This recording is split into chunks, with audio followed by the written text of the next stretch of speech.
Hello friends, welcome to Sangeeta's kitchen vibes. तर आज आपण अशा प्रकारे उपवासाची थाळी करणार आहोत। रेसिपी पराठे आणि वडे। एकाच पिठापासून आपण पराठेही करणार आहोत आणि वडे सुद्धा करणार आहोत। तर चला तर बघूया आपण साहित्य काय काय घेतलं ते।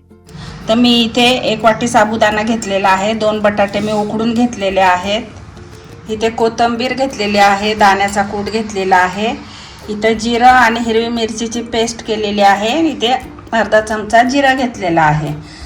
तर आपल्याला रोज रोज खिचडी, प्रत्येक उपवासाला खिचडी खाऊन कंटाळा येतो। तर आज आपण खिचडी न करता साबुदाण्यापासूनच पराठे करणार आहोत। अगदी सोपी रेसिपी आहे आणि झटपट।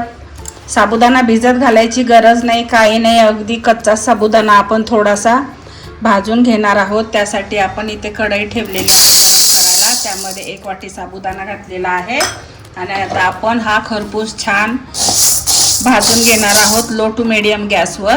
तर सर्वप्रथम करून घेऊया। सतत हलवत आपल्याला हलकासा भाजून घ्यायचा आहे, तो असा फुलल्या जातो आणि वजनाने असा हातात पकडला की हलका लागतो। असं आपण करून घेऊया। तर असा मस्त फुगलाय बघा साबुदाणा कसा होता आणि आता बघा कसा असा मस्त करून घ्यायचा। आणि आता हा आपण मिक्सरला बारीक ह्याची पावडर करून घेऊ आणि चाळून घेऊया।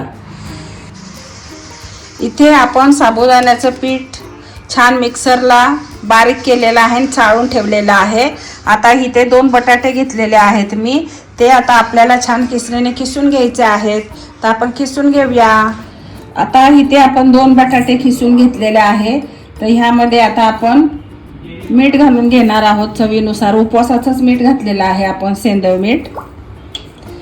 ह्यामध्ये दाण्याचा कूट घालून घेऊया आपण। इथे आपण हिरवी मिरची आणि जिरेची पेस्ट म्हणजे अगदी जाडसर करून घेतलं होतं, ठेचा टाईप। अर्धा चमचा अख्खं जिरं आणि कोथिंबीर जर तुम्ही खात नसाल उपवासाला तर नाही टाकली तरी चालेल, आणि तुम्ही उपवासाला जिरं सुद्धा खात नसाल तर नाही टाकलं तरी चालेल। जे तुम्ही उपवासाला तुम्हाला चालतं ते पदार्थ ह्याच्यामध्ये तुम्ही टाकू शकता। आता ह्यामध्ये आपल्याला साबुदाण्याचं पीठ थोडं थोडं करून मिक्स करायचं आहे। तर मी आता थोडं थोडं पीठ टाकतच आपण हे गोळा मळून घेणार आहोत। जसं लागेल तसं आपण पाण्याचा वापर करणार नाहीत, पाणी वापरणार नाही आपण एक थेंब सुद्धा। तर असं आपण थोडं थोडं पीठ साबुदाण्याचं घालतच घट्टसर गोळा मळून घेऊया। असं करून घेऊया आपण। आपल्याला लिंबू सुद्धा पिळायचा आहे, लिंबू सुद्धा आपण पिळून घेऊया। असा गोळा मळून घ्यायचा, बघू शकता तुम्ही असा गोळा मळून घेतलेला आहे। आता ह्याचे आपण पराठे करूया। सर्वप्रथम तूप लावून घ्यायचं आहे आपल्याला तव्याला छान असा गोळा करायचा। आणि मी इथे राजगिऱ्याचं पीठ माझ्याकडे होतं, राजगिऱ्याच्या पिठामध्ये डीप करायचं। तुम्ही साबुदाण्याच्या पिठामध्ये पण डीप मी विसरले ठेवायचं, म्हणून मी राजगिऱ्याचं पीठ घेतलेलं आहे। ह्याच्यामध्ये असं हे करून असं लाटून घ्यायचा, तुम्ही बघू शकता। कडेने चिरा गेला तरी चालेल, आपण एका छोट्या ताटाने त्याला गोल शेप देऊन घेऊया। असा किती पातळ लाटता येईल तेवढं तुम्ही लाटा, तुम्हाला कसा आवडतो त्यानुसार, पातळ जाड असा मस्त पराठा आपण करून घेऊया।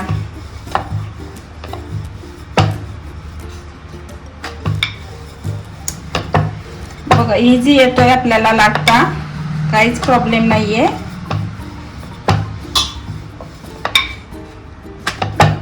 आणि आपल्याकडे जे डब्याचं झाकण वगैरे असेल ना त्याच्याने किंवा फिरकीने सुद्धा आपण ह्याला शेप देऊन घेऊ। माझ्याकडे हे डब्याचं झाकण आहे, तर मी त्याच्याने असा गोल राऊंड करून घेतो, म्हणजे आपला पराठा अगदी गरगरीत दिसेल. बघू शकता तुम्ही, असा करून घेतलेला आहे. आता आपण भाजून घेऊया.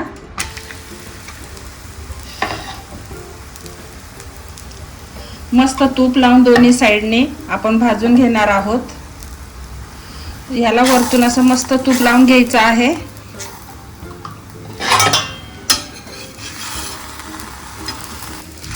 छान पलटी करून घेऊया आणि खरपूस भाजून घेऊया. आपण दुसरा पण करून घेऊया. आपण अगदी इझी, पटापट लाटल्या जातात, कडा चिरल्या जातात, तर काही प्रॉब्लेम नाही. आपण त्याला गोल राऊंड शेप देऊ शकतो. लाटण्याला सुद्धा चिटकत नाही. तुम्ही बघू शकता, अगदी परफेक्ट प्रमाण आहे आपलं. असं आपण करून घेतलेलं आहे.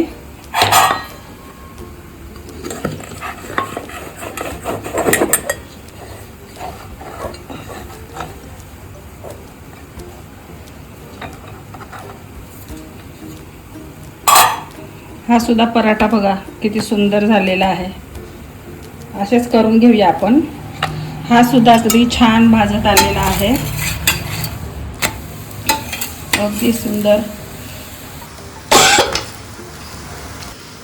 तुम्ही बघू शकता किती सुंदर पराठा आपला उपवासाचा झालेला आहे. जवळून सुद्धा आपण दोन्ही साइडनी छान त्याला खरपूस अगदी छान भाजून घेतलेला आहे आणि झटकीपट होतो. साबुदाणा भिजत घालायची गरज नाही आणि हे सतत खिचडी उपवासाला खाऊन कंटाळा येतो.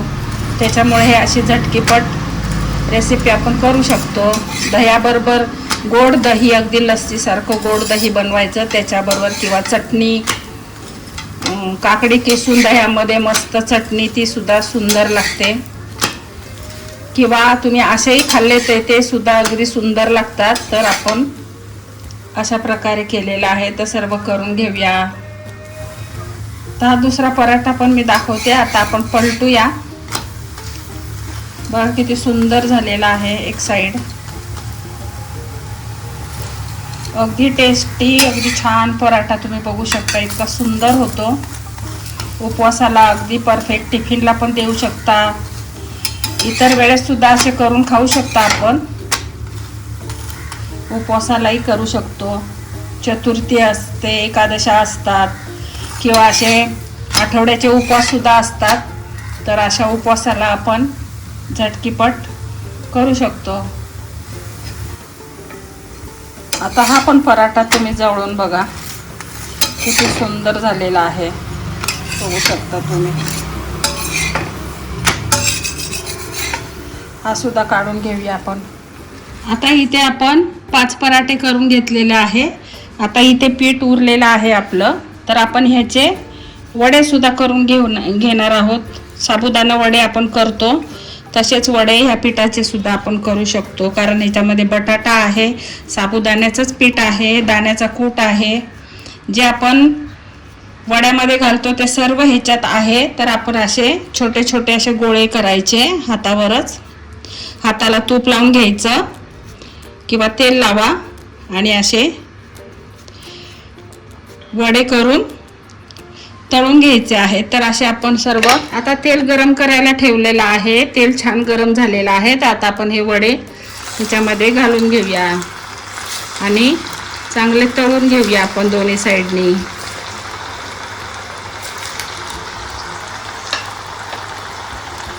गॅस लो टू मीडियमच ठेवलेला आहे आणि आपण छान तळून घेऊया.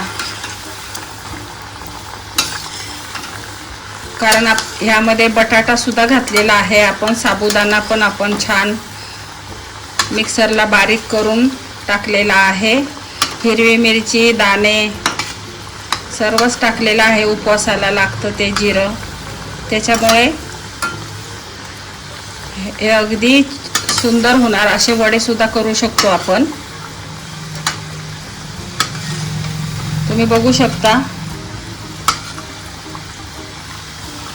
तर आता आपण छान केलेले आहेत. दोन्ही साइडने मस्त तळून घेतलेले आहे. तुम्ही बघू शकता. आपण काढून घेऊया. सुरुवातीला साईज कशी होती आणि आता ही साईज बघा कशी झालेली आहे. फुगलेले आहेत भरपूर. हे बघा वडे आणि बघा किती मोठे झालेत तळून. आपण काढून घेऊया.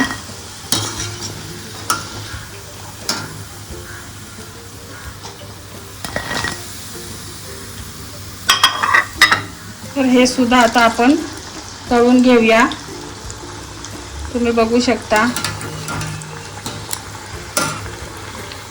मस्त दोन्ही साईडने हे सुद्धा आपण छान करून घेऊया. तर आज आपण अशा प्रकारे मस्त असे थालीपीठ केलेले आहे. तुम्ही बघू शकता उपवासाची रेसिपी. आणि आपण इथे त्याच पिठापासून वडे सुद्धा केलेले आहेत. मी तुम्हाला एक वडा तोडून दाखवते आतून सुद्धा कसा झालेला आहे.